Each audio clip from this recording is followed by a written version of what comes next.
Excel की इस video में हम कंडीशनल फॉर्मेटिंग के ऑप्शन को समझने की कोशिश करेंगे। तो सबसे पहले यहाँ पर मैं जो है कुछ नंबर्स डिफ़ाइन कर लेता हूँ। जैसे 5000 और 10,000 मैंने लिखा, इन दोनों को मैंने सेलेक्ट किया और नीचे ड्रैग कर दिया। ठीक है, तो ये मैंने तकरीबन 2 लाख तक जो है सैलरीज़ जनरेट कर ली। मैंने ये फिगर्स मैंने जनरेट कर लिए। अब मुझे टास्क दी जाती है कि इस रेंज में से, ये जो आपके पास 5,000 से शुरू और 2 लाख तक रेंज जा रही है, इनमें से आपको ये टास्क मिली है कि 50,000 से ऊपर और 1,10,000 से जो अंदर अंदर वैल्यूज़ हैं वो सिलेक्ट हो जाएं, वो सैलरीज़। तो आप इस रेंज को जो है वो सिलेक्ट करें। ठीक है, उसके बाद कंडीशनल फॉर्मेटिंग में जाएं, हाईलाइट रूल्स में जाएं और आप यहाँ आएंगे बिटवीन में, और यहाँ पर आप अमाउंट डालेंगे मिनिमम वाली कि 50,000 और यहाँ आप डालेंगे 1,10,000 और आप ओके करेंगे। तो आप देखें वो सेल्स जो 50,000 से बड़ी थी सैलरीज और 1,10,000 के अंदर अंदर थी, जिसमें 1,10,000 भी इंक्लूड थी, वो इसने सेलेक्ट कर लिया। ठीक है, अब इस फॉर्मेटिंग को कैसे ख़त्म करना है, तो आप इन सेल्स को सिलेक्ट करें और कंडीशनल फॉर्मेटिंग के ऑप्शन में जाएं तो नीचे आपको दिखेगा क्लियर रूल्स। तो clear rules from selected cells, अगर आपको पूरी शीट पर जो रूल्स लगे वो हटाना है तो आप ये ऑप्शन सेलेक्ट कर सकते हैं। तो ये रूल्स ख़त्म हो गए। आपको टास्क मिलती है कि 35,000 से ऊपर जितनी भी सैलरीज हैं वो सिलेक्ट हो जाएं। तो हम क्या करते हैं कि इसको सिलेक्ट करेंगे पूरी रेंज को, कंडीशनल फॉर्मेटिंग में जाएंगे, हाईलाइट सेल रूल्स में जाएंगे और ग्रेटर देन में जाएंगे। ठीक है, उसके बाद हम यहाँ 35,000 लिख के ओके प्रेस करेंगे। आप देखें उसने 35 को छोड़ के नीचे सारी वैल्यूज़ जो हैं वो बड़ी हैं। कंट्रोल Z करेंगे, हम बैक हो जाएंगे। इसी तरीके से अगर हमें लेस देन इसमें से कोई ढूंढना है कि अगर मैं चाहता हूँ कि 1,20,000 से छोटी कौन सी सैलरीज़ हैं, तो आप देखें ये 1,20,000 के बाद से उसने सारा हाईलाइट करके दिखा दिया एरिया। ठीक है, और कंट्रोल Z करेंगे तो बैक हो जाएंगे।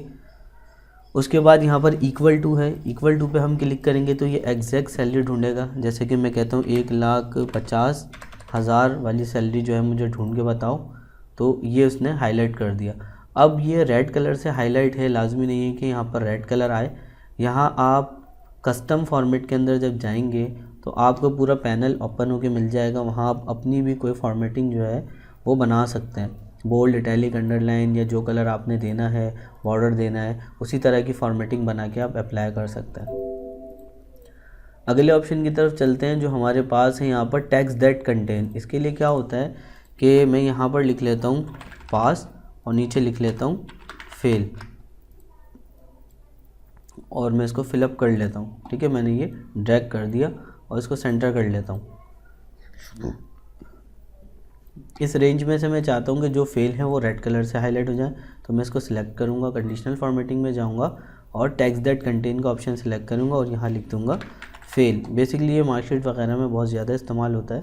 तो आप देखें कि इसने सारे जो है फेल वाले बता दिए कि ये फेल है। और पास जो लिखा हो अगर उस पर हम कोई फॉर्मेटिंग देना चाहते हैं तो वो भी हम दे सकते हैं। यहाँ मैंने पास लिखा और यहाँ पर हम जो है इसको येलो कलर दे देते हैं और ओके करते हैं। आप देखें वही फॉर्मेटिंग हमारे पास आ चुकी है। और ये मज़ीद ऑप्शंस हैं, डेट वगैरह से रिलेटेड हैं और ये नाम से ही इसका काम पता लग रहा है। डुप्लीकेट वैल्यूज़, अभी जैसे यहाँ पर डुप्लीकेट वैल्यूज़ हैं, ठीक है, पास भी हैं और फेल भी।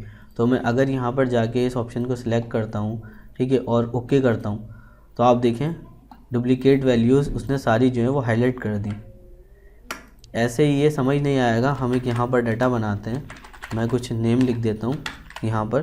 ठीक है, ये मैंने 3 नाम लिख दिए जिसमें से 2 जो हैं वो सेम है। तो अब मैंने इसको सिलेक्ट किया और यहाँ गया तो ये जस्ट डुप्लीकेट डाटा को हमें जो है हाईलाइट करके दिखा देगा कि ये आपके डेटाबेस में इस रेंज में ये जो है ना डुप्लीकेशंस है। और इस डुप्लीकेट्स को आपको डिलीट करना है और मान लेते हैं कि ये बहुत लंबी लिस्ट है, तो हमारे पास एक ऑप्शन होता है डाटा के टैब के अंदर रिमूव डुप्लीकेट्स। आप इस पर क्लिक करेंगे और ओके करेंगे। आपके पास एक मैसेज आएगा 1 duplicate value found and remove 2 unique values remain. तो अली जो है वो 2 बार था, एक बार उसने रिमूव कर दिया। और यही अगर आप इस रेंज के ऊपर करते हैं तो आपके पास जो है 2 वैल्यूज़ आएंगी, बाकी पास और फेल उसने सब डिलीट कर दिया। तो ये कंडीशनल फॉर्मेटिंग का यूज़ होता है और ऐसे उससे डुप्लीकेट्स फाइंड करते हैं। और मज़ीद ये भी जो है वो किसी और वीडियोस के अंदर हम जो है वो कवर अप करेंगे। लेकिन अगेन मैं बताऊं कि हमें फॉर्मेटिंग्स अपनी कंडीशनल फॉर्मेटिंग जो है उसको ख़त्म करना है, तो हम क्लियर रूल्स में आएंगे और यहाँ से फॉर्मेटिंग ख़त्म कर देंगे।